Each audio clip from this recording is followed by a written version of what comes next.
Kita sedang bersiaran di mana? Nanti kita akan baca. Alhamdulillah, muslimin muslimat.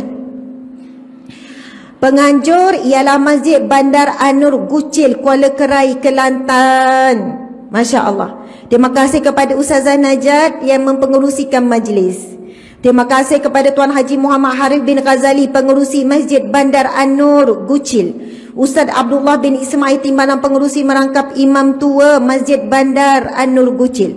Tuan Haji Zakaria bin Omar Sitiausaha, merangkap Imam Muda Masjid Bandar Anur Gucil. Wasa hati Imam Tua kan? Imam Muda. Tak apa belaka. Kedua-duanya sama. Dakwah hati ni. Masya Allah. Hebat ni. Walaupun usia emas, masih jadi imam lagi. Barisan Ahli Jawatankuasa Masjid Bandar Anur Gucil, Ahli Jawatankuasa Kawasan Rukun Tenangga, Ahli Jawatankuasa Kelab Belia Wanis Halwanis Kuala Kerai. Urus dia program kuliah duha perdana. Muslimin muslimat yang dikasihi sekalian, yang sedang hadir dan juga yang sedang menonton. Ada yang datang daripada jauh, ada yang datang daripada dekat. Ada tak yang luar daripada Kuala Kerai? Angkat tangan. Luar daripada Kuala Kerai. Oh, aduh, daripada mana tu? Sebelah Kuala Kerai, lagu tu lah lebih kurang. Kelantan jugalah kau. Ada tak luar daripada negeri Kelantan? Subhanallah. Itu Puan Kasih Zita tu daripada Pulau Pinang. Bukan sebab kebetulan dia turun tak. Dia memang turun khas untuk hadir majlis ilmu di sini. Beliau seorang ibu kepada 7 orang anak. Ibu berdikari. Bawa kereta sendiri ke? Drive sendiri bawa anak-anak daripada Pulau Pinang. Pulau Pinang sebelah Kelantan kau lagu mana? Berapa jarak Pulau Pinang ke sini? Berapa? Neje 8. Oh ya? Daripada Pulau Pinang 4 jam lebih. 5 jam lah. Masya Allah, 5 jam. Dahsyat. Masya Allah, Allahu Akbar. Alhamdulillah, muslimin muslimat dimati Allah sekalian.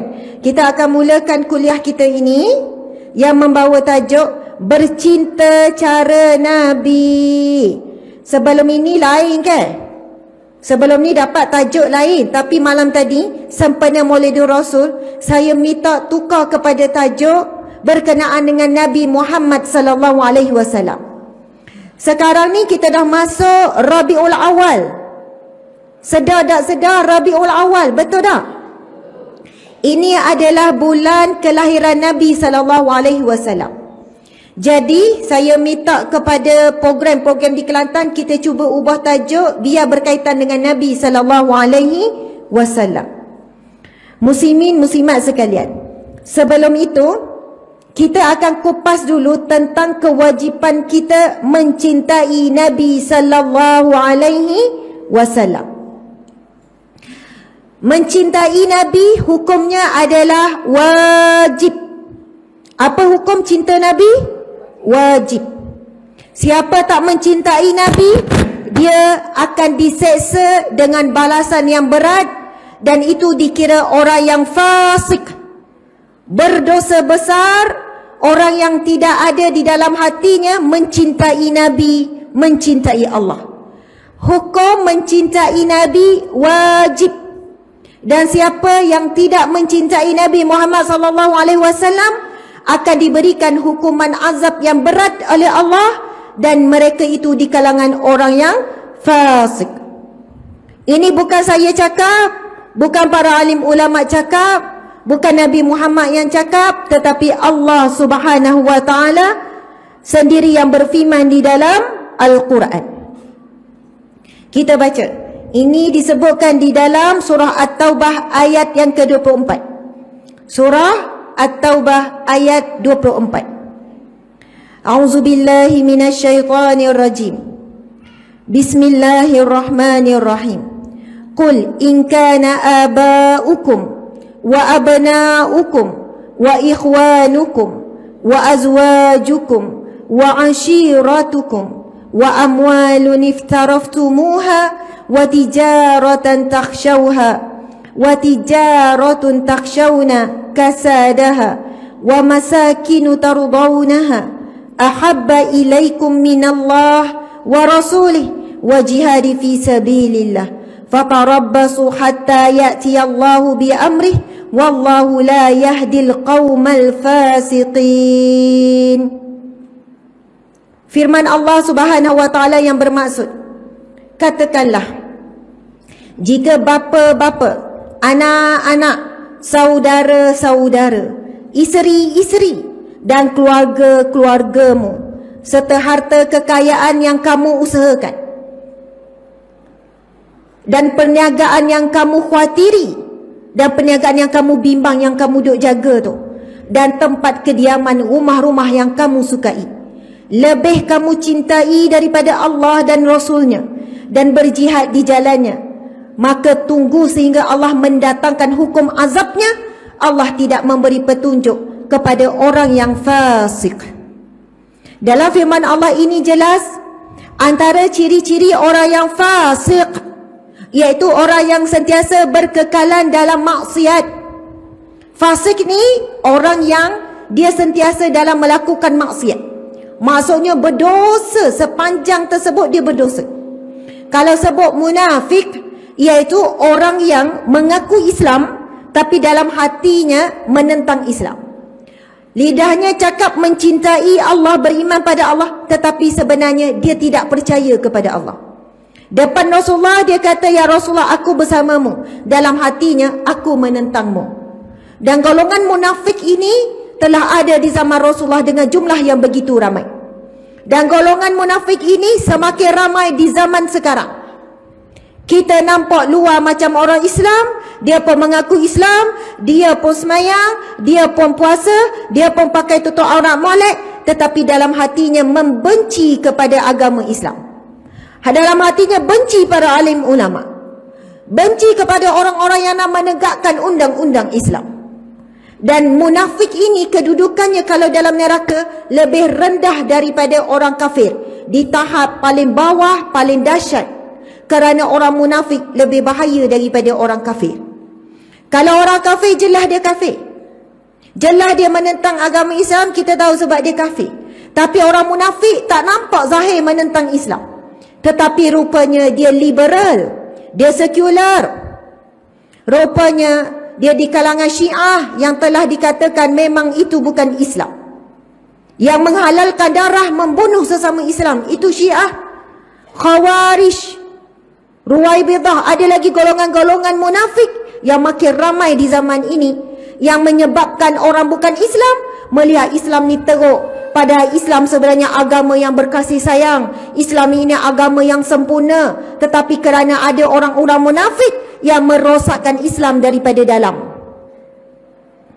Saya pernah dulu, kami pernah 2 tahun lebih duduk di Australia, Brisbane, Australia. Masa tu suami saya tengah sambung pengajiannya, bawa anak-anak. Saya beranak-anak kelima di sana. Kebetulan masa tahun kami berada tu, pada tahun tersebut ada waktu bulan tertentu Islamfobia. Seluruh dunia Islamfobia tu sedang merebak. Sebab berlaku apa? Pembunuhan beramai-ramai oleh pengebom berani mati tu. Islam melarang perbuatan tersebut. Pasal bom, pergi tempat khalayak ramai, tempat orang awam, lepas tu dia pun tekan, orang-orang awam pun mati. Lalu mereka klaim mereka ini adalah pejuang-pejuang agama Islam sekian-sekian. Apa yang berlaku? Kebencian dan ketakutan non-Muslim kepada orang Islam. Bila nak tengok je, ingat orang Islam ni semuanya begitu kejam. Orang Islam ini akan buat perbuatan sampai tahap tu. Lalu kami dipesan masa tu, sebab kita berada di sebuah negara bukan Islam, kami dipesan jangan keluar, terutamanya orang perempuan seorang-seorang. Sebab ada kes orang perempuan masa dekat kawasan kami tinggal tu di apa ni, Saint Lucia, di Taringa, itu kawasan kami duduk. Sebab ada orang perempuan pelajar-pelajar keluar seorang, kena baling, kena diganggu lah. Lepas tu panjang, adalah macam-macam peristiwa berlaku ketika itu. Sampailah satu ketika ada seorang jiran ni semua mak saleh belaka ni. Masa tu saya pandai cakap orang putih. Lain ni tak apa pandai mana dah. Sebab bila kita hari-hari cakap, kita jadi pandai. Satu lagi, kalau tak betul pun tak apa. Macam kita dengar mak saleh cakap Melayu, dia tak betul pun kita suka je dengar, betul tak? Bila kita pula orang Melayu cakap orang putih, tak betul pun dia suka, dia layan je. Dia tak ada nak betul-betul grammar kita, tak ada. Lepas tu dia tanya, sebab dia pun mungkin duk tengok berita-berita, Dia pun tanya, betul ke awak boleh bunuh saya bila-bila masa? Dia tanya soalan tu, betul ke kalau awak nak bunuh saya, awak akan bunuh je? Saya kata tidak. Agama kami melarang sekerasnya membunuh orang lain tanpa sebab. Bahkan dalam Islam, pembunuhan dibalas juga dengan qisas yang sangat berat. Lebih dahsyat daripada hukuman yang dibuat undang-undang manusia.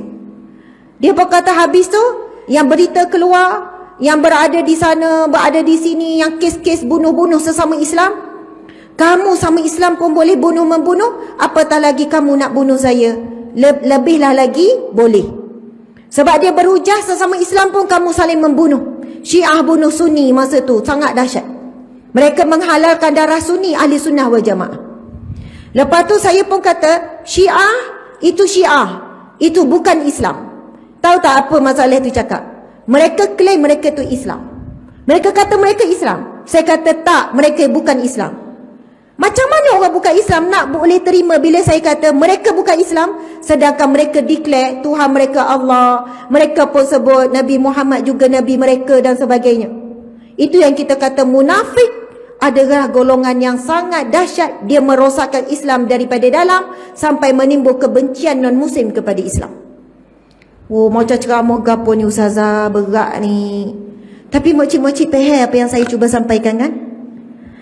Tetapi firman Allah yang kita bacakan ini adalah orang fasik, iaitu mereka yang di dalam hatinya tidak ada cinta kepada Rasulullah, tak ada cinta kepada Allah. Nabi Allah berfirman, mereka itu tunggulah sehingga Allah mendatangkan hukuman azabnya, iaitu Allah tidak akan memberi petunjuk kepada orang yang fasik. Jadi kita faham bahawasanya mencintai Rasul bukan pilihan, tetapi adalah satu kewajipan.